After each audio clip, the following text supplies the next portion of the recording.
Plan F is to revive Nalanda Buddhism in India, and he is working on it, and he will succeed there too, because in India used to be a Buddhist country. Now the presence of Buddhism in 1901 was only 0.01% of the population in India was Buddhist. Now it's 11%. So this is where he's working hard to revive Nalanda tradition. So spiritually, we have already won over Chinese government and the Communist Party, right? Now politically, they occupy our territory, and we have to revive our political freedom also, and we are very confident that we will prevail, primarily because our civilization is 2,500 plus years old, and communism is 100 plus years old. So there was never a competition to begin with, and we have already won the spiritual front. And as far as reincarnation of Dalai Lama or any other incarnation will be determined and decided by the Tibetan people, and we will prevail. That was fascinating. And then you're right. Mongolia is a Buddhist, and the chief priest of Mongolia also is Dalai Lama. And the three republics in Russia, Kalmyk, Tuva, and Bureth, are also Buddhist, and they follow Tibetan Buddhism. So in Beijing, people would hear this, and some people in the PLA would be lighting up the threat map. But wiser heads would think pushing down on Lhasa and the Tibetan Autonomous Region only creates more pressure in China and around the world for recognition of Tibet's real autonomy. You mentioned the story of Tao Ziyang. Right? Yeah. He was the Secretary General of the Communist Party of China. So just before he passed away, we received a message from one of his children to His Holiness Dalai Lama to pray for him. And then obviously His Holiness prayed, and thinking that is one of the children requesting a prayer by His Holiness for Tao Ziyang. Later, the thank you note came that Tao Ziyang in his dying bed was mentioning His Holiness' name. Yeah. So the Secretary General of the Communist Party of China was mentioning His Holiness' name in his deathbed.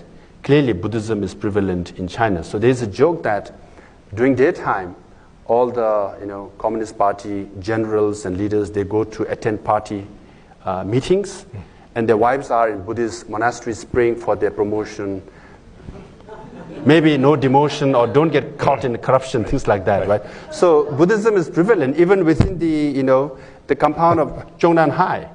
The leadership compound. So that way, I think as far as His Holiness' vision has succeeded in many ways. So this is also a power game that involves nation states, and the United States is one of the only states that can actually take the pressure from China politically on this issue. Mongolia, for example, had trade essentially cut off briefly after admitting His Holiness a few years ago. European countries have come under enormous pressure, as you know. Right now, the U.S. has the Tibet Policy Act, and there's talk on the Hill of updating the Tibet Policy Act. And in general, there's pretty strong bipartisan support for Tibet. When our friend Lodi Gary passed away and the memorial service was held for him on Capitol Hill, the turnout on a bipartisan basis was just phenomenal. So there's a lot of support for Tibet in the Hill, but and I know you're not here to tell us what to do, but maybe you can give us some hint. What would you like to see the U.S. do to reinforce the efforts that you are making, that His Holiness is making for the people of Tibet and for all Buddhists? The U.S. is definitely an exception, where support for Tibet is bipartisan, still very strong. Politically, I think the U.S. does the most for Tibetan people. For example, today we are having a talk here in Washington, D.C., and it's well attended. I was giving a talk in Stellenbosch Law School in Cape Town, South Africa. 100 protesters came, of which 70 or so were labor migrants from neighboring country hired by Chinese embassy, and 30 or so Chinese from every, I think, Chinese restaurants and hotel, whoever there, they were brought there. And when they roamed the campus of a small law school, and 100 people, and you can clearly sense the tension. And the second time when I went to give a talk, they said we can't do it because the pressure is so much from within the government and the board of trustees of the university to host such kind of a talk. And the African labor migrants, they didn't know what to protest. They were hired, right? They got KFC chicken and posters and money to protest, and they were singing "Ole, Ole, Ole," that song. I mean, they were watching a football match, soccer match, So I mean, here in DC, you can have this kind of talk. In the last 8 years, I've been to many, many capitals, including in Europe. Think tanks, academics, politicians, they shy away. The Chinese pressure is real, and Europe is divided now. They have 16 plus 1 countries. Europe has around 42 or 43 European countries. European Union has 28 members, but 16 countries. I think 7 or 8 from the European countries and 7 or 8 from the European Union itself. Plus 1 is China. They have formed a group, 16 European countries plus 1 China within Europe. So Europe, foreign policy, European Union foreign policy is, normally decided based on consensus. There can never be consensus when 16 countries on the other side. So you can go from capital to capital. You can clearly see the Chinese government pressure. But in the last 2 or 3 years, it's changing now. There's a bit of a bias remorse in, let's say, in Australia, Japan. We should shy away from mentioning even Tibet. Let's say 10 years ago or 15 years ago. Now Japan has the largest Tibet support parliamentary group in the whole world, 92 members of parliament, of which 60 to 70% are from the ruling party. Czech Republic has 51 members of parliament, the largest in Europe. So that way, I think there is this bias remorse, relook or review at China's policies, their hardline policies, their way of what they call assertive diplomacy is being watched and followed. Even in India, this morning I got a call for me to the chief guest to this major Hindu organization. They have a major international event, and I'm invited as chief guest. So my other ministers going, but there's another one on September 20th. Even in India, in schools now you'll see students pledging their allegiance for India and freedom for Tibet in high schools. So this kind of debate and discussion is taking place in various parts of the world. This is a major change in the last 2-3 years. And for example, Germany also, German Bundestag, for the first time I had a hearing after a long time on Tibet on May 8th. So these things are happening all over the world. So that's a major change. Now, as far as U.S. government is concerned, U.S. Congress passed the Reciprocal Access to Tibet Act, which was signed by President Trump. Now it's a law. Now I'm here mainly to push for Tibet Policy Act, which was passed in 2002. It's already an act. It's a law and a policy of the U.S. government on Tibet. Now we are revising it and updating it because it's 17 years old. And we are putting a lot of issues, including religious freedom, reincarnation, environmental issues, and other democracy of the Tibetan community, all that. And so yesterday there was a reception hosted by the Democratic Partnership Committee in the U.S. Congress, and around 10 U.S. Congress members came, and ultimately, finally, Speaker herself, Nancy Pelosi, came and lent her support. I mean, she didn't have to come. She's very busy.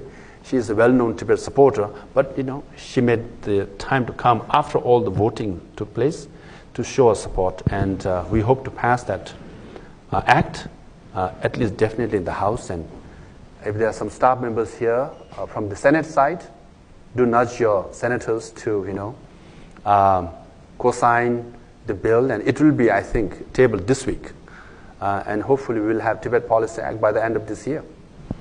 It's a encouraging trend because I think from 2009, the political trends around the world on the Tibet question were not favorable for His Holiness. Beijing was quite successful for a while there at isolating smaller countries that had supported His Holiness and punishing them.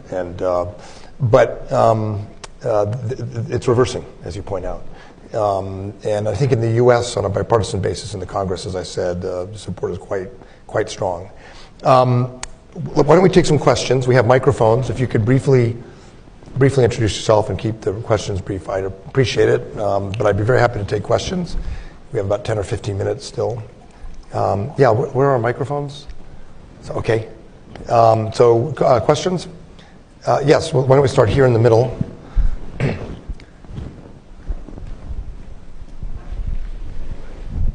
Thank you very much, Mr. Sengay. My name is Shunji Shibe with NHK, Japan Broadcasting Corporation. So since you become Shikyon, the political leader of Tibet, so how have you tried to approach the Chinese authority? And is there any meaningful approach from Chinese authority or President Xi to the Tibetan government? Thank you. As you mentioned, late Lodi Gyari was the special envoy of His Holiness Dalai Lama. And from 2002 to 2010, they had 9 rounds of dialogue with the representative of the Chinese government. So it's not like we never talked, we did. There were 9 rounds of formal dialogue, but then there was no breakthrough. So the final dialogue was in January of 2010. And hence now it's been 9 years. There has been no meeting with the envoys of the Dalai Lama and the representative of the Chinese government. So there's no formal dialogue. Since Xi Jinping came to power, the situation in Tibet has gone from bad to worse. Because if you go by Freedom Index, which is published every year by the Freedom House, Tibet is listed as the second least free region in the whole world after Syria for 3 years in a row. So we all know about Syria. Situation is bad. But how many of you knew that Tibet is the second least free region after Syria for 3 years in a row? So the situation is quite bad. So there's no formal dialogue. But informally, Chinese academics, quote-unquote journalists, come and we have dialogue. And we are transparent, we are open, Some Buddhists, they come and meet with His Holiness, and some business, well-intended people. Some claim to have good Quanxi connection all the way to the top. You will never know. And so informally, discussion takes place all the time, and we are open to it. But there's no formal dialogue. Good question. Yes, sir. Ma'am, right here. And then I'll get you next. We're going to go here and then to you. Thank you so much. Extraordinary talk. 2 brief questions. Given that there are 300 million Buddhists in China, do you think it's a generational progression where things will eventually change in a positive way and the Chinese, just from the pressure of the general public, will eventually become more kind and benevolent? And the second thing is, do you really think that the exile and that terrible turbulence on a higher consciousness and spiritual level was almost like a pod full of seeds that expanded and went all over the world, that we all benefited from, where before it was quite a closed society and few people really had access to the teachings? Thank you. The second question, as you can see, I'm not a monk. I'm a lay person. So I don't know much I can't claim to know much about Buddhism and the scriptures, things like that. But, having, listened to His Holiness Dalai Lama's teachings, I feel maybe I'm biased here. Buddhism could be the religion or spirituality for 21st and 22nd century. That's what I believe, Having said that, because if you look at the history of Buddhism, it's been destroyed time and again by many forces, but it has always come back because it's always an intellectual religion. It's not simply a religion; it's a philosophy. Some can also say science. Hence, I think the fact that it has survived for so long, without having any, like Muslims, they have a Mecca and they have authority. And, Christianity, they have church and Vatican. We don't. Buddhism is voluntary. It's a grassroots, bottom-up kind of approach. So I do believe that. And whether it will happen or not is to be seen. Now, Chinese Buddhists, I think it's partly generational, but also historically, China was a Buddhist country during Tang Dynasty. I mean, Tang Emperor was Buddhist-leaning emperor. I can't say Buddhist. So it's not surprising that 300 or 400 million Chinese are Buddhists. And also, China is also an interesting place. People always say, will there be changes in China or not? But philosophically speaking, I think there will be changes because the debate that's going on within China is interesting. Because on the one hand, they say it's a communist country, so obviously Karl Marx is the boss of the party. But for all practical purposes, China is a capitalist country. So Adam Smith is there too in that room, right? So a lot of missionaries and Christians are also, spreading their faith. So hence Jesus Christ is also there, And obviously Chinese Confucius, very old sage is also there in that room. And so you can see Karl Marx is there, Adam Smith is there, Jesus Christ is there, right? Confucius is there. They all are discussing. And so which direction should we take, right? And Buddha is saying, well, I have 300 million Buddhists here, I have the most members, right? So I'm sure Mr. Buddha will say, I need Lady Liberty, democracy to come to China. So in that discourse, I think democracy is inevitable and universal. That's what I feel.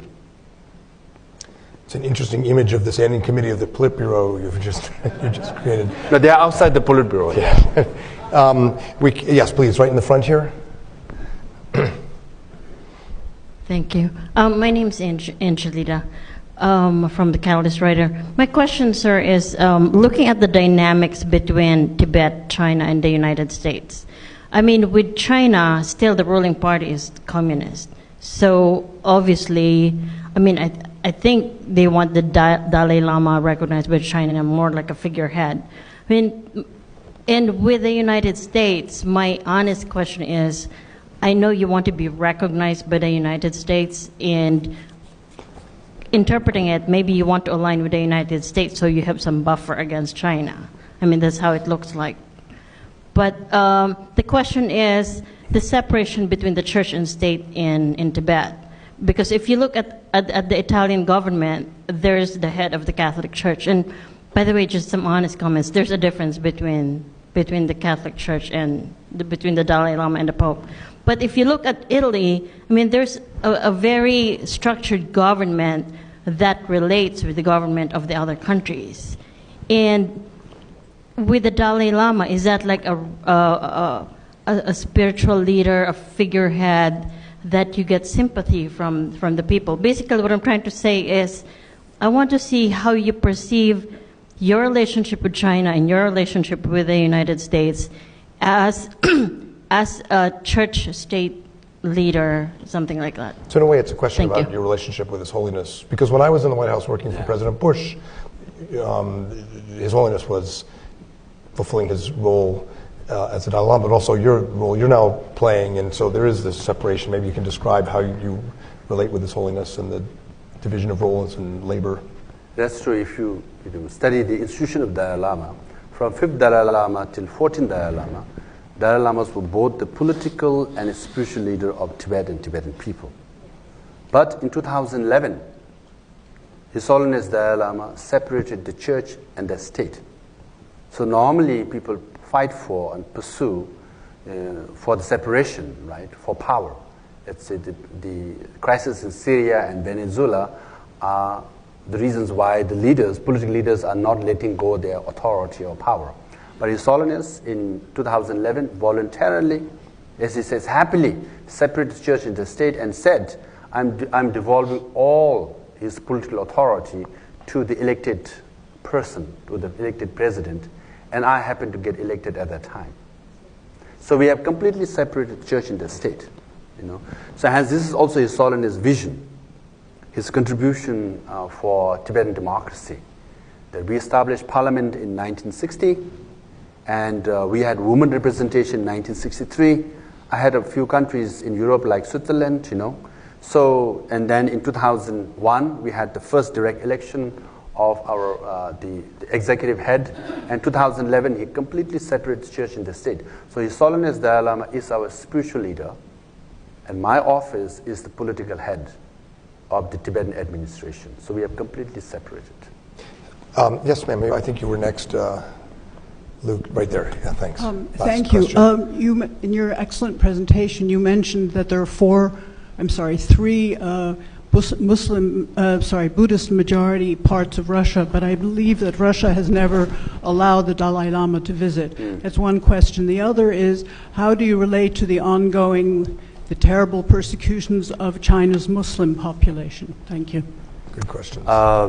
Yes, His Holiness has visited Russia before, several times, particularly these areas, Kalmyk and Tuba and Buret area. They were not only Buddhists, but they follow His Holiness Dalai Lama as their spiritual leader. And this is not new. This has been Tibetan civilization was Tibetan monasteries was also quite internationalist. So we had Russians and Mongolians and Indians and Nepalese and Bhutanese monks and nuns in Tibet for centuries when we were a free country.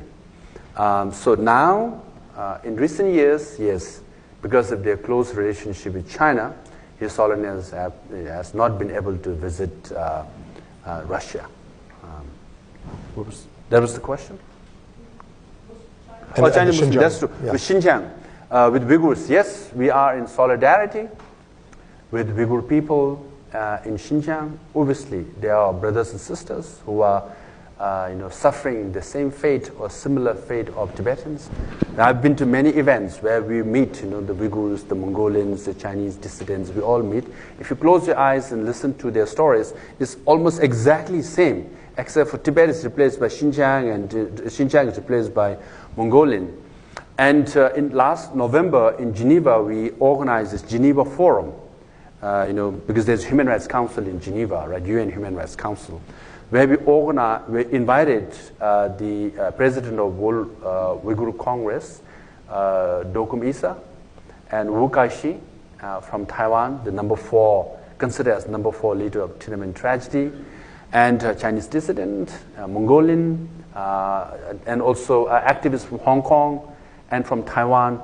And this November 13th, 14th, 15th, if anyone's interested, we will be hosting Geneva Forum again in Geneva, where we'll invite all these other activists from different parts of the world or periphery of China to have a common forum. So this is our contribution. Tibetan administration or Tibetan leadership, as per His Holiness' vision, we've been acting as their, I don't want to say big brother, but the compassionate brother or sister to all our Uyghur and Mongolian and Hong Kong and Taiwan friends. Of course, Taiwan is for all practical purposes an independent nation, but they also say, how come you have so much support around the world and Taiwan don't? And then we share this forum. And last time I think Wu Kai-shi, he said, we want to thank Tibetan administration and Tibetan people for leading us, for showing us the path. We provide that forum, and this November we will have that event. So we all are in solidarity, and especially with Hong Kong also, we express our solidarity. What they're pursuing is democracy and basic freedom, and use of violence. I think it's the wrong way to go, and dialogue is the best way to solve the issue of Hong Kong. So in the think tank rankings, CSIS is proud to claim the spot of number 1 for national security. I don't think CSIS is ranked number 1 for Buddhist studies in the world, but this has been a fascinating discussion, and it's been a really artful interweaving of the geopolitics, the politics, the spirituality and history, and really a rich discussion for our audience. I want to thank you. I want to thank the audience. We, at least I'll speak for myself. This is a dialogue that I hope leaders in China take to heart, because the point here is not to overthrow the Chinese Communist Party. The point here is that for China to succeed, for the Chinese people to be fulfilled, these questions of spirituality, of religious freedom, of choice, of a fulfilling life are just not things that the Chinese Communist Party can legislate away. Or deal with by the Hanization of Xinjiang or the Tibet Autonomous Region. Ultimately, what I'm saying is, what your message to us today is powerful, but it's an important message for for China. And I hope in a small way, at least, we've contributed to getting that message across. So please join me in thanking our terrific speaker, Dr. Lobsang Sangay.